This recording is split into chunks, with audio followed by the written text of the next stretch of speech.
Hey, what's up? It's AZX back with some more Pixark videos. And today I'm bringing some tips and tricks for some early game Pixark. Um, as you see here, I'm gathering some cactus or cacti, whatever you want to call it. And you get one of two things: you can get cactus, and you can get cactus juice. I'm really aiming for the cactus juice in this situation because it has some amazing properties which really help your gameplay overall. In this next clip, I'm going to show you what those do exactly. As you see, my water's at about 40.8, and when I drink it or eat it or whatever, it goes all the way up. The thing about Pixark, which is tough, is the water. There's no water jar like that. There's one water jar that leaks a ton, and there's no canteen, so it's pretty tough with water. Here you can see me taming a Phiomia, and it's about what, 1/5 of the way done, I would say. And I'm using Medjavaries, which you usually use to tame Phiomia, but there is something else that you can use, which is a lot more helpful. And I'm using it right now, and it's bamboo shoot. You can find these in the bamboo area. They're really easy to get. You get 1 or 2 per bamboo shoot, and they can be used on any herbivore or passive tame. It doesn't require meat. As you see, I'm using it on one of the thorny boars. You can use it on stegos, trikes, whatever you feel like using it on. It's just more efficient. It's almost like a kibble. Here we have pandas, which we didn't already know they're unkillable. They're cute little pandas that can do no harm. And as you see, if you press E on them, they give you a blessing. What the blessing does is it regens your health a lot. That's why I damaged myself, so you can see it. It's good for early game PvE, PvP. It will make it so you are a lot less likely to die, and you can get levels quicker. Or if you're whatever, it will just help a lot with that. Here you have me killing Phiomia. Phiomia takes about 4 to 5 shots, a level 1 will, but with the magic arrows on a Phiomia, or any other dino that doesn't take magic arrows to knock out, it will one-shot them. Not all the time. It does a lot more damage, I should say. I go on to test this with the Parasaur, because I was not sure if it was only a Phiomia thing, or whatever, so I'm going to spawn one in a second, and you'll be able to see that magic arrows are doing a lot more damage than regular arrows. Also, keep in mind you want to use the bow, because currently the crossbow isn't working right, so for taming and for killing things, use the bow. The crossbow will do a lot less damage and a lot less to war. But here you can see me taking back out the stone arrows. There you go. I'll take 4 shots. But then when you pull out the magic arrow,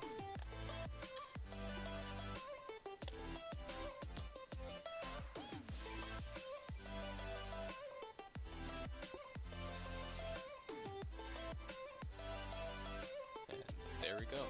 Gets 1 shot. So it will be useful for bosses, any of that stuff, as long as they're not magic, because that will knock them out instead.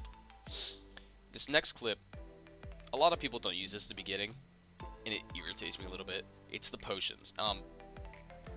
They only take Tintos. It's an early game thing. They're really easy to craft. They're, what are they called again? Siptic or something.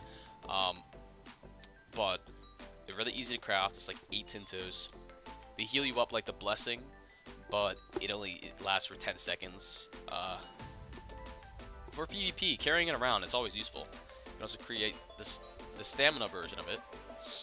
If you're ever running away from something, just pop that, and you should be able to continue to run. It's quite useful for a beginning game. I'm grabbing it up, and I'm going to show you how effective it is. It's nothing like the major potion, but it will get its job done. It will keep you alive for a little longer, and sometimes you just might need that extra time to get out of a sticky situation. So I'm getting attacked by Coyote.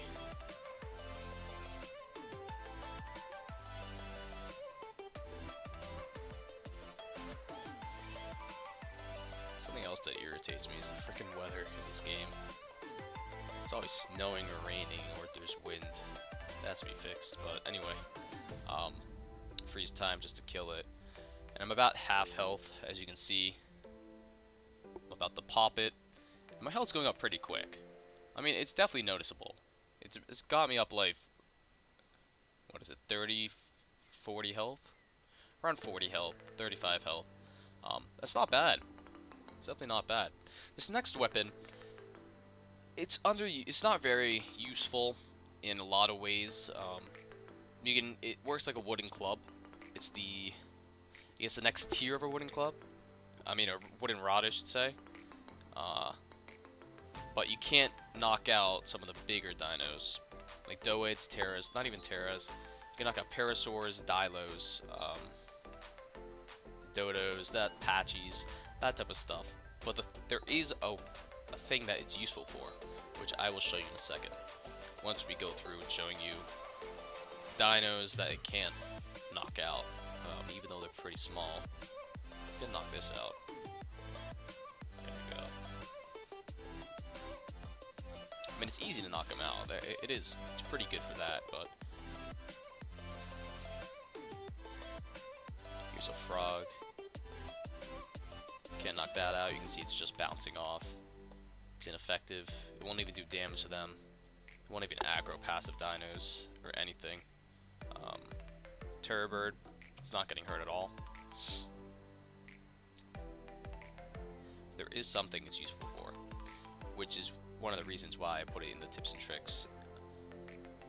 It's good for beginning game in killing zombies and some other dungeon type creatures. Here we go, I'm about to pull out a skeleton. It's pretty efficient at killing these creatures, and that's why I put it in here, because the beginning game dungeons consist of skeletons and zombies for the most part. Those are the easiest dungeons, and with this you'll be able to get through, get some better weapons, and you won't have any need for the Doed hammer again. By the way, the Doed hammer is obtained by killing a Doediferous. And when you kill it, you can grab its tail and craft it in the workbench. Here you can see me doing a quest, and these are also underused. A lot of people don't like doing this. They say it's not useful at all, but I've gotten some pretty useful things, and you might as well do it if you see one, because you're eventually going to craft a bed, which is what I just did, and you can always go back to it and say, hey, you know what, I'm going to turn this quest in and get some decent stuff. I've gotten some iron spears before, copper spears. Here I get a normal raptor saddle, some arrows. I mean, that's always useful. It's worth doing it at the beginning. In this area, this mushroom area, the glowing mushroom, it's pretty useful. You see I'm getting truffle, light mushrooms. I'm going to pick up a poison mushroom in a second. I think from this one. Poison mushrooms don't eat, obviously, but it can be used in potions, I believe, in later game. Picking up some more mushrooms, and they're not hard to pick up. I believe a sickle for both mushrooms and cactuses get you more stuff, also more fiber, etc. But if you look at the bottom left, I'm actually healing up from eating these truffles, so that's going to be pretty useful. You have me taming a firefly. They're really common. They take 1 mejo to tame up as well. Even bamboo shoots, you can use that. But they have 2 uses. The one most common use is the light, obviously. If you're a miner, you can't see, they're going to be useful. But a hidden purpose for these is the timer for berries, for food, any of that. All dinos have a timer, right? Where it makes the meat last a lot longer, makes the berries last a lot longer, even cactus juice lasts a lot longer. And the problem usually is you have to have a dino with you. But with the firefly, you can put it on your shoulder and not worry about it at all. Just take it off and grab your stuff. Here's a little building trick for the beginning. Foundations, I believe, have 1200 durability, if I saw that right, or 2400. But the walls and railings have the same amount of durability. 800 and 800. But the thing is, the railings are only half a wall. and you can't crawl under them. So in order to get through, you're going to have to break 2 railings. And this was done in our official trap at the beginning. There is a way to stack foundations, which I will address in another video with more advanced tricks, or tips and tricks. But this is a lot less of a hassle. It's a lot easier to do. Just stack some railings up, as you see I'm doing. You'll be able to crawl under the wall if they break it. But with the railings, you have to break 2 railings to crawl under. See me stacking them here. And obviously the only problem with this alone is you can see through it.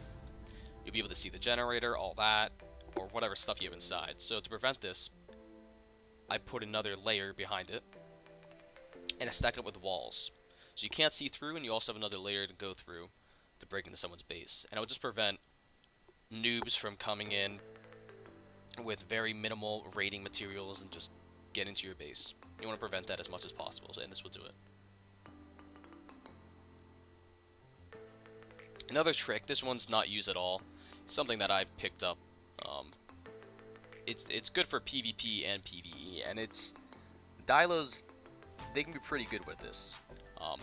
The reason for it, Dilos have an attack. Their first attack is the Spit, which will slow people down, or dinos down.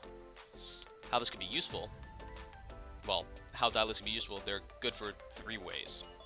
1, they can take aggro. If you're being chased or something, they'll take aggro and you have time to run. 2, they can spit and slow enemies down so you can kill them. Or in PvP, if an enemy's chasing after you, or in PvE where a dino's chasing after you, you can throw it down, it will slow it down, and you have time to run. And they're not supposed to be used to keep forever, like that Doed killed it. It's just something to throw away. It's very disposable because they're easy to tame. Here you have me using Raptor Claws, which are an early game weapon, but one of the stronger weapons, and they're also easy to obtain. You get them by killing raptors, and raptors drop Raptor Claws, and then you can use those in the workbench to craft these, and I think it's level 22. And you can see me getting attacked by zombies, and I'm just one-shotting them. They're really easy to kill things with. They're going to be really useful for dungeons, a little harder dungeons than what you would use with the Doed Hammer. But that's pretty much it for the tips and tricks. I hope you enjoyed, and please sub and leave a like if you can. Also comment if you have any questions. Thank you.